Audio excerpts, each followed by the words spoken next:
हर हर महादेव। दोस्तों, क्या तुमने कभी महसूस किया है कि तुम्हारे भीतर एक आग जल रही है? एक ऐसी आग जो तुम्हें जलाकर भस्म नहीं करती, बल्कि तुम्हारे भीतर कुछ जगा देती है। एक प्यास, एक बेचैनी, एक ऐसा उन्माद जो तुम्हें रातों की नींदों से उठाकर किसी अंधेरे में ले जाता है, जहां तुम अकेले होते हो, बिल्कुल अकेले। और उस अकेलेपन में भी एक अजीब सा आनंद होता है। वह आग क्या है? वह कौन सी चीज है जो तुम्हारी रगों में दौड़ती है, तुम्हारी सांसों में बसती है और तुम्हें कभी शांत नहीं होने देती? सदियों से गुफाओं में बैठे ऋषि मुनि, तांत्रिक और साधक इसी एक प्रश्न का उत्तर खोज रहे हुए थे। उन्होंने शरीर को त्यागा, वनों में भटके, कठोर तपस्या की, लेकिन आखिर में वे उसी स्थान पर लौट आए जहां से उन्होंने यात्रा शुरू की थी, अपने भीतर। और वहां उन्होंने एक ऐसा रहस्य देखा जिसने उनकी आंखें खोल दी। उन्होंने देखा कि जिस आग की तलाश में वे सदियों से भटक रहे थे, वह आग उनके भीतर कुंडली मारकर सोई हुई थी, एक सर्पिणी के रूप में सोई हुई, मौन, शांत। लेकिन वह सर्पिणी कोई साधारण सर्पिणी नहीं थी। वह तुम्हारी ही शक्ति थी, तुम्हारी ही चेतना, तुम्हारा ही वह अंश जो कभी जागृत था लेकिन अब सो गया है, सदियों की नींद में सो गया है। अब सोचो, उस सर्पिणी को जगाने के लिए क्या चाहिए? उसे जगाने के लिए कौन सा मंत्र चाहिए? कौन सा स्पर्श? कौन सी क्रिया? तंत्र कहता है वह मंत्री, वह स्पर्श, वह क्रिया, यह सब उसी क्षण में छिपा है जिसे हम सबसे साधारण समझते हैं, उसी क्षण में जिसे हम जीते हैं लेकिन कभी समझते नहीं। और उसी क्षण में बहता है वह अमृत, वह सोमरस, वह दिव्य धारा जो मृत्यु को मिटा देती है, जो जन्म और मृत्यु के चक्र को तोड़ देती है और तुम्हें उस परम सत्य से मिला देती है जहां से तुम आए हो और जहां तुम्हें एक दिन लौटना है। लेकिन यह अमृत कैसे बहता है? किस मार्ग से? किस द्वार से? ये उसी उन्माद में बहता है, उसी पागलपन में, जब तुम्हारी देह कांप उठती है, जब तुम्हारा मन विलीन हो जाता है, जब तुम्हारी सांसें रुकने लगती हैं और उस रुकावट के बीच से एक नई सांस जन्म लेती है। वह नई सांस ही तो अमृत है, वह नई सांस ही तो कुंडलिनी का जागरण है। अब सच बताओ, क्या तुम उस उन्माद को झेल सकते हो? क्या तुम उस आग में जल सकते हो बिना जले? क्या तुम उस समुद्र में गोता लगा सकते हो जहां कोई किनारा नहीं, कोई नाव नहीं, सिर्फ तुम हो और तुम्हारी चेतना? यही तो सबसे बड़ा प्रश्न है। यही तो वह हुक है, वह कांटा है जो तुम्हें बीनता है और कभी जाने नहीं देता। क्योंकि ये रास्ता आसान नहीं है। ये रास्ता उन लोगों के लिए नहीं है जो केवल सुनना चाहते हैं। ये रास्ता उनके लिए है जो जीना चाहते हैं, जो उस अमृत को अपनी रगों में उतारना चाहते हैं, जो उस उन्माद को अपनी आंखों में भरना चाहते हैं। तो फिर से पूछता हूं, उसी आग के साथ, उसी बेचैनी के साथ, अब सवाल ये नहीं रहा कि सोमरस क्या है। अब सवाल यह है कि उसे कैसे पिया जाए, कैसे उस अमृत की एक बूंद को अपनी जीभ पर महसूस किया जाए, कैसे उस उन्माद को अपनी रगों में उतारा जाए। यह सवाल खतरनाक है, क्योंकि यह सवाल पूछने का मतलब है कि तुम अब सिर्फ सुनने वाले नहीं रहे। तुम अब सफर पर निकल चुके हो। तुम अब उस गुफा के द्वार पर खड़े हो जहां से लौटना मुश्किल है, और जो लौटता भी है वह पहले जैसा नहीं रहता। तो रुको, सब्र करो। अंत में बात करते हैं उस विधि की, उस गुप्त प्रक्रिया की जिसे सदियों से गुरु शिष्य के कान में फुसफुसाते आए हैं, जिसे कभी लिखा नहीं गया, सिर्फ जिया गया। सो दोस्तों, बने रहिए हमारे साथ अंत तक। आपने महादेव को विषपान करते सुना होगा। उनके कंठ में नीलकंठ का वह दिव्य रंग कैसे आया? क्या वह केवल एक पौराणिक कथा है, या फिर यह हमारे अपने शरीर के भीतर घटित होने वाली एक रासायनिक और आध्यात्मिक प्रक्रिया का प्रतीक है? तंत्र साधना का एक बहुत ही गहरा और गुप्त स्तर है, जहां साधना करने वाला इसी अमृत की खोज में निकलता है। वह उस अंतिम सत्य को छूना चाहता है जहां देह और आत्मा का मिलन होता है। और वह मिलन, वह परमानंद की अवस्था, कहीं बाहर नहीं, बल्कि उसी क्रिया के मध्य में छिपी है, जिसे हम प्रायः केवल भोग मात्र समझ लेते हैं। ये बहुत नाजुक रास्ता है। इसे समझने के लिए हमें अपने मन से सभी पूर्वाग्रहों को हटाना होगा। यहाँ बात शरीर की नहीं, ऊर्जा की है। यहाँ बात इंद्रियों के सुख की नहीं, उस सुख के स्रोत को पहचानने की है जो इंद्रियों से परे है। जब दो ध्रुव आमने सामने होते हैं तो उनके मध्य एक विद्युत प्रवाहित होती है। ये विद्युत ही सृष्टि का आधार है। लेकिन यदि इस विद्युत को केवल बाहर ही बहने दिया जाए तो यह एक सामान्य अनुभव बनकर रह जाता है। लेकिन यदि इसी क्षण में साधक जागृत है, यदि उसकी चेतना इस ऊर्जा को भीतर की ओर मोड़ दे, तो जो होता है वह अकल्पनीय है। तब यह विद्युत ऊर्ध्वगामी हो जाती है। ये रीढ़ की हड्डी के उस अदृश्य मार्ग से होकर ऊपर की ओर उठने लगती है जिसे सुषुम्ना कहा जाता है। और इसी उठान के साथ शरीर की जड़ता समाप्त होने लगती है। मन के सारे विकार, सारे संस्कार एक एक करके जलने लगते हैं। ये वही अग्नि है जिसमें स्वयं महादेव ने कामदेव को भस्म किया था। यहाँ कामदेव कोई बाहरी देवता नहीं, बल्कि हमारे अपने मन में उठने वाली वासना और आसक्ति का रूप है। जब ये ऊर्जा ऊपर उठती है तो ये उसी कामदेव को, यानी सांसारिक भोग की अग्नि को, ज्ञान की अग्नि में बदल देती है। अब कल्पना कीजिए उस क्षण की जब ये ऊर्जा नीचे के सबसे पहले केंद्र से उठकर दूसरे, तीसरे, चौथे और पांचवें केंद्र को पार करती हुई आज्ञा चक्र तक पहुंचती है। यह यात्रा कोई साधारण यात्रा नहीं है। यह मृत्यु से अमृत की यात्रा है। हर केंद्र पर यह ऊर्जा एक नया रंग, एक नया स्वाद ग्रहण करती है।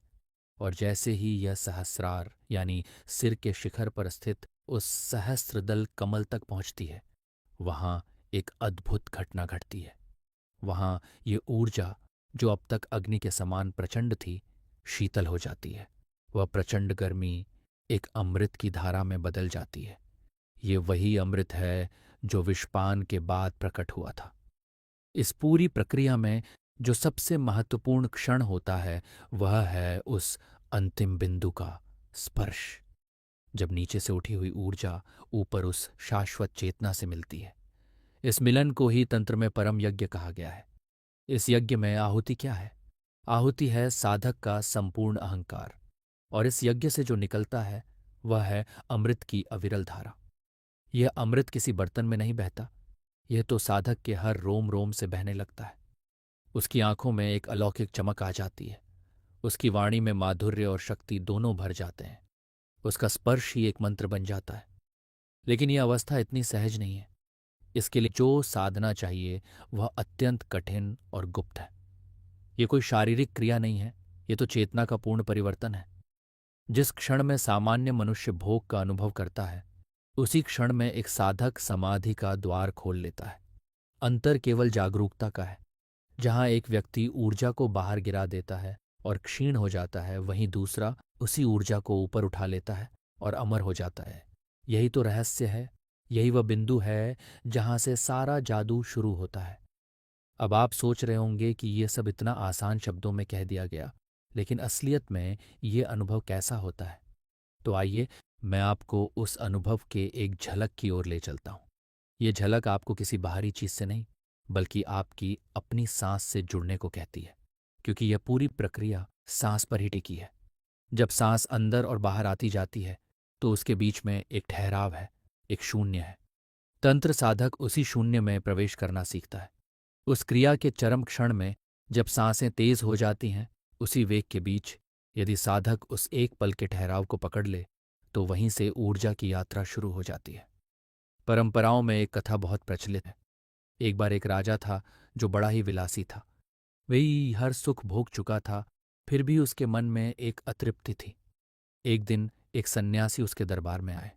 राजा ने उनसे कहा, मैंने सब कुछ जान लिया, सब कुछ भोग लिया, फिर भी शांति नहीं मिलती।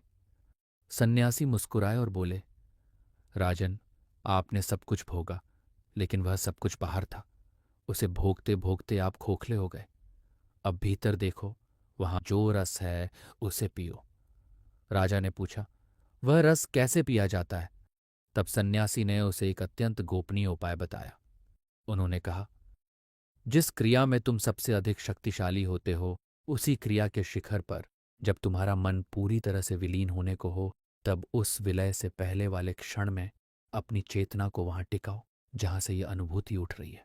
उस स्रोत को देखो, बस एक बार देख लो, फिर देखते देखते तुम स्वयं ही वह स्रोत बन जाओगे। यह उपदेश राजा के लिए क्रांतिकारी था। उसने वैसा ही किया। उसने भोग को ही साधना बना लिया। उसने अपनी उसी प्रवृत्ति को जो उसे बांधती थी, उसे तोड़ने का हथियार बना लिया। कहते हैं वह राजा अंत में एक सिद्ध पुरुष हो गया। उसने उसी अमृत को पी लिया जो पहले उसके हाथ से फिसल कर बह जाता था। ये कथा केवल राजा की नहीं, हम सबकी है। हम सब में वह क्षमता है, वह शक्ति है जो हमें इस देह के बंधन से मुक्त कर सकती है। बस जरूरत है उसे पहचानने की। ये जो अमृत है, ये वास्तव में क्या है? विज्ञान कहता है कि हमारा शरीर रासायनिक पदार्थों से बना है। तंत्र कहता है यही रसायन जब सही अवस्था में सही चेतना के साथ परिवर्तित होते हैं तो ये अमृत में बदल जाते हैं। ये कोई कल्पना नहीं, ये एक शारीरिक तथ्य है। जब ऊर्जा ऊपर उठती है तो मस्तिष्क की पीनियल ग्रंथि, जिसे तंत्र में आज्ञा चक्र या तीसरी आंख कहा गया है, सक्रिय हो जाती है। ये ग्रंथि एक रहस्यमयी रसायन स्रावित करती है। यही वह रसायन है जिसे प्राचीन ऋषि सोम कहते थे। ये सोम ही वह अमृत है जो मन को अवसाद से मुक्त करता है, शरीर को रोगों से बचाता है और चेतना को असीम आनंद से भर देता है। लेकिन इस सोम रस को जागृत करने के लिए उस उन्माद की अवस्था से गुजरना पड़ता है। ये उन्माद पागलपन नहीं है, ये तो देह की सीमाओं से बाहर निकलने का नाम है। जैसे कोई व्यक्ति अत्यधिक आनंद में नाच उठता है, उसे होश नहीं रहता कि वह क्या कर रहा है, लेकिन उसका हर कदम लयबद्ध होता है। ठीक वैसे ही इस अवस्था में साधक की देह तो है, लेकिन उसकी चेतना देह से ऊपर उठ चुकी होती है। वह अपने शरीर की हर क्रिया को एक दर्शक की भांति देखता है, फिर भी उसमें पूरी तरह से उपस्थित रहता है। यही द्वंद्व, यही रहस्य इस अनुभव को और गहरा बनाता है। अब प्रश्न यह है कि क्या यह सब केवल कुछ चुने हुए लोगों के लिए है? क्या यह रहस्य आम जनता के लिए सुलभ नहीं है? तो इसका उत्तर यह है कि यह रहस्य हर उस व्यक्ति के लिए है जिसमें सत्य को जानने की जिज्ञासा है। ये कोई धर्म नहीं, कोई पंथ नहीं, ये तो एक विज्ञान है, एक प्रयोग है जो आप अपनी ही प्रयोगशाला यानी अपने शरीर में कर सकते हैं। इसके लिए किसी बाहरी चीज की जरूरत नहीं, बस एक चीज चाहिए, वह है समर्पण। अपने अहंकार का, अपनी उन मान्यताओं का समर्पण जो आपको ये सोचने पर मजबूर करती हैं कि आप केवल यह शरीर हैं। जिस दिन आपको यह विश्वास हो जाएगा कि आप इस शरीर से कहीं अधिक हैं, उसी दिन से आपकी यात्रा शुरू हो जाएगी।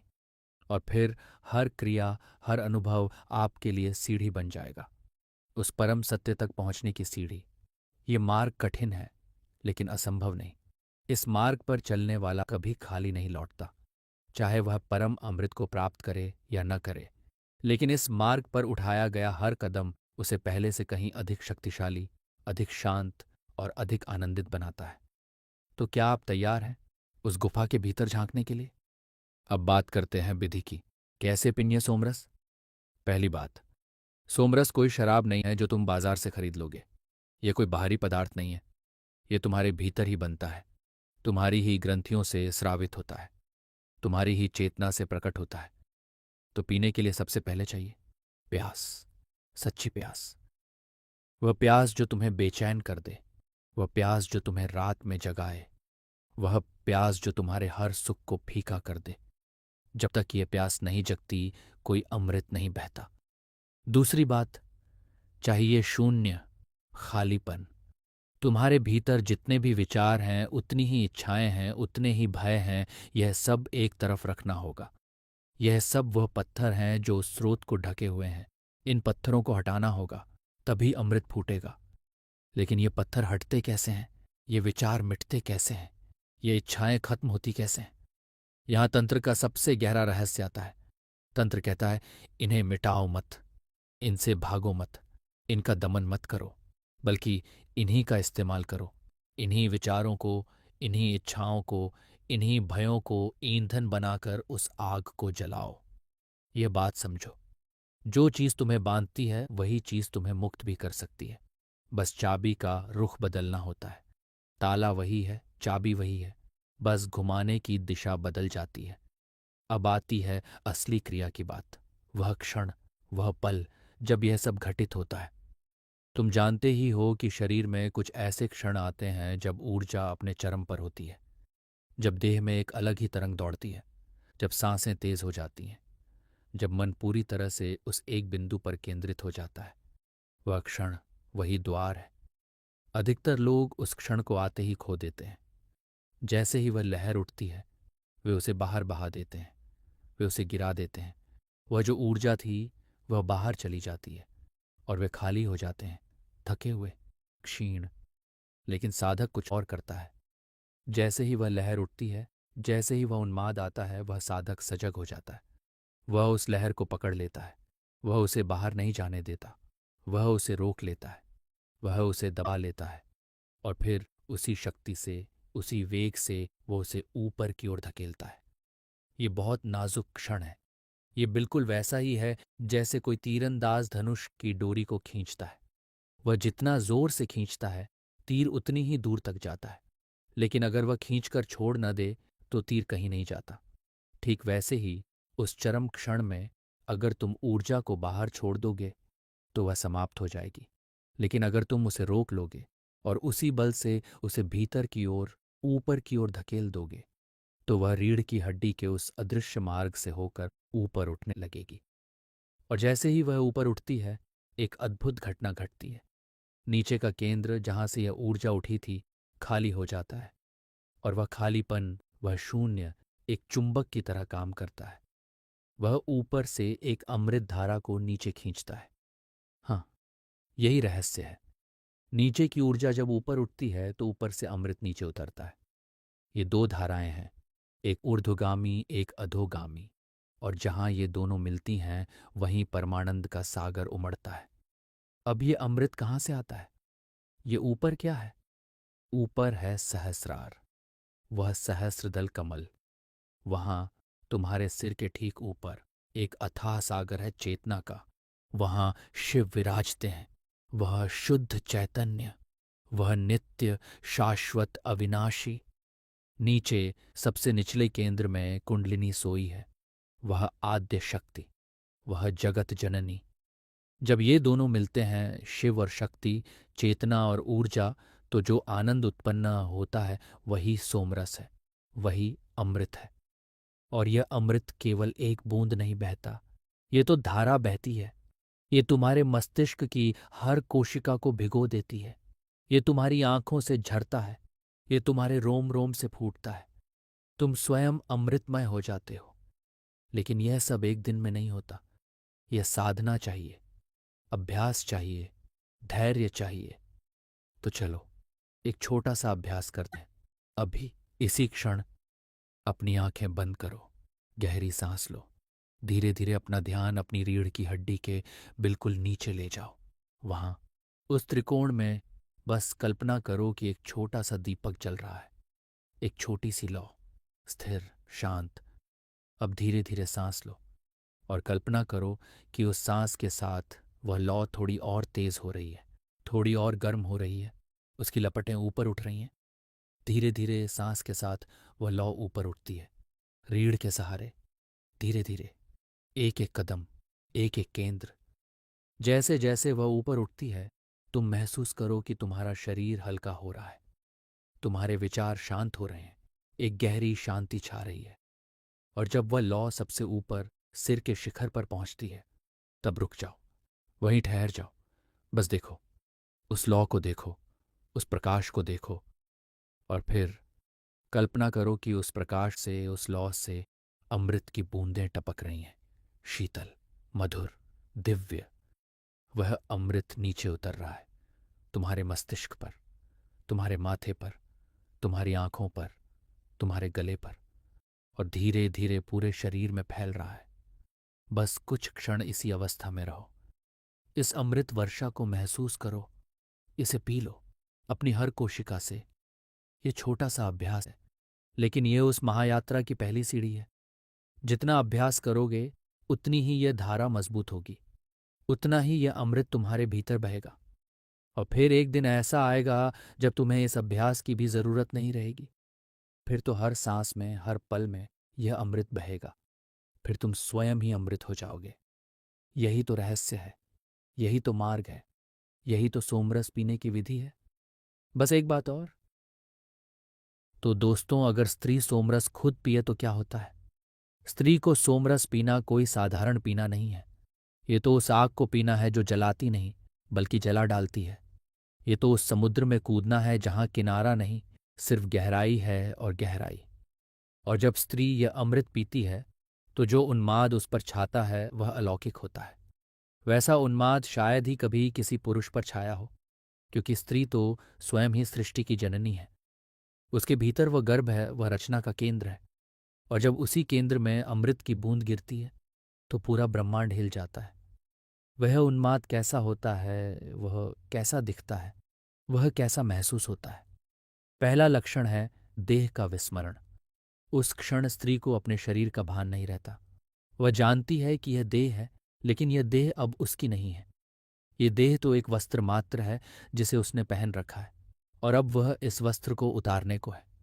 उसकी उंगलियां, उसके हाथ, उसकी बाहें सब एक अलग ही लय में थिरकने लगते हैं, जैसे कोई वीणा के तार हों जिन्हें कोई अदृश्य शिल्पी छेड़ रहा हो। दूसरा लक्षण है आंखों का बदल जाना। उन आंखों में एक चमक आ जाती है। वह चमक साधारण नहीं होती। उसमें सहस्रों सूर्यों का तेज होता है, फिर भी वह शीतल होती है। उसमें चांद की शीतलता होती है, फिर भी वह जलाती है। उन आंखों में देखते ही भय लगता है, और साथ ही एक खिंचाव भी, जैसे कोई गहरे कुएं में झांक रहा हो और उस कुएं की गहराई उसे बुला रही हो। तीसरा लक्षण है वाणी का बदल जाना। उसकी आवाज में एक अलग ही रस उतर आता है। वह आवाज कभी बहुत मीठी हो जाती है, जैसे कोसों दूर से बहती हुई कोई मधुर धारा, और कभी वही आवाज गरजने लगती है, जैसे बादलों में छिपा हुआ कोई सिंह दहाड़ रहा हो। उस आवाज में सृजन और संहार दोनों साथ साथ नाचते हैं। लेकिन इन सबसे बढ़कर चौथा और सबसे गहरा लक्षण है उसका अकेले में ही खो जाना। वह भीड़ में भी अकेली होती है। वह लोगों के बीच बैठी है, बातें कर रही है, हंस रही है, लेकिन उसकी आत्मा कहीं और है। वह किसी दूसरे ही लोक में विचरण कर रही है। वह उन आयामों में जा रही है जहां कोई और नहीं जा सकता। वह उन रहस्यों को देख रही है जो केवल उसके लिए ही खुले हैं। यह उन्माद उसे नचाता है। हाँ, सचमुच नचाता है। उसके पैर अपने आप उठने लगते हैं, उसकी कमर मुड़ने लगती है, उसके हाथ आकाश की ओर उठने लगते हैं। और यह नृत्य कोई सीखा हुआ नहीं होता। ये तो उसी अमृत का प्रवाह होता है जो उसकी रगों में दौड़ रहा है। यह नृत्य तो उसी आनंद की अभिव्यक्ति है जो उसके भीतर समा नहीं रहा। और कभी कभी यह उन्माद उसे रुलाता भी है। हाँ, फूट फूट कर रुलाता है। लेकिन ये आंसू दुख के नहीं होते। ये तो वही अमृत है जो अब आंखों से बह रहा है। ये आंसू उस मिलन के हैं जो शब्दों से परे है। ये आंसू उस विरह के हैं जो अब मिट चुका है। और इस रोने में एक गहरी शांति होती है, एक गहरा सुख होता है। इस अवस्था में स्त्री को भूख प्यास नहीं सताती, उसे नींद नहीं आती। वह दिनों दिन जागती रह सकती है, फिर भी उसमें अपार ऊर्जा होती है।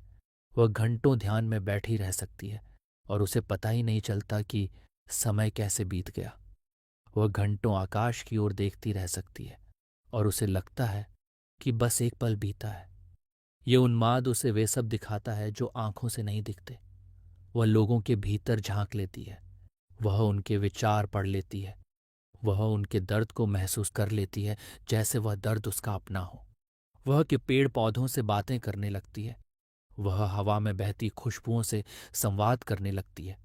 वह चांद और तारों से प्रेम करने लगती है। और इसी उन्माद में एक दिन अचानक उसे अपना असली रूप दिख जाता है। वह देखती है कि वह कोई साधारण स्त्री नहीं है। वह तो स्वयं आदिशक्ति है। वह दुर्गा है, वह काली है, वह लक्ष्मी है, वह सरस्वती है। वह वही है जिससे यह सारा जगत पैदा हुआ। वह वही है जिसमें यह सारा जगत विलीन हो जाएगा। और इस पहचान के साथ ही उसके भीतर एक अद्भुत साहस जागता है। अब वह किसी से नहीं डरती। अब वह किसी की परवाह नहीं करती। अब वह किसी के बंधन में नहीं बंधती। वह स्वतंत्र है, पूरी तरह स्वतंत्र, जैसे आकाश में उड़ता हुआ एक बाज, जैसे समुद्र में लहरों पर नाचती हुई एक नाव। यह उन्माद उसे पागल बना देता है, और इसी पागलपन में उसे वह मिल जाता है जो इस दुनिया की कोई भी चीज नहीं दे सकती। उसे मिल जाता है खुद से मिलन। उसे मिल जाता है अपने असली स्वरूप का दर्शन। तो यह है वह उन्माद, यह है वह अवस्था, यह है वह क्षण जब स्त्री अमृत पीकर स्वयं अमृतमयी हो जाती है। और फिर वह जहां भी जाती है, जिसे भी छूती है, वहां अमृत ही अमृत बहने लगता है।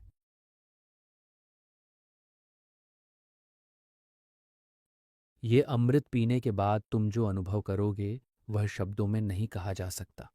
वह तो केवल जाना जा सकता है, केवल महसूस किया जा सकता है। क्या आप तैयार हैं अपने भीतर बहने वाली उस अमृत की धारा को पहचानने के लिए? ये कोई साधारण यात्रा नहीं है, ये तो स्वयं से ही मिलन की यात्रा है। और इस यात्रा का अगला पड़ाव और भी रोचक है। अगली बार हम बात करेंगे उन 5 तत्वों की जिनसे यह शरीर बना है, और कैसे इन्हीं 5 तत्वों के सामंजस्य से वह अग्नि प्रज्वलित होती है जो इस अमृत को बनाती है। तब तक के लिए इसी चेतना के साथ इसी रहस्य को अपने भीतर जीवित रखें। अपने हृदय की उस गुफा में, उस शांत स्थान पर जरूर जाएं जहां यह अमृत पहले से ही बह रहा है। बस आपको आंखें बंद करके उसे देखना है। नमस्कार।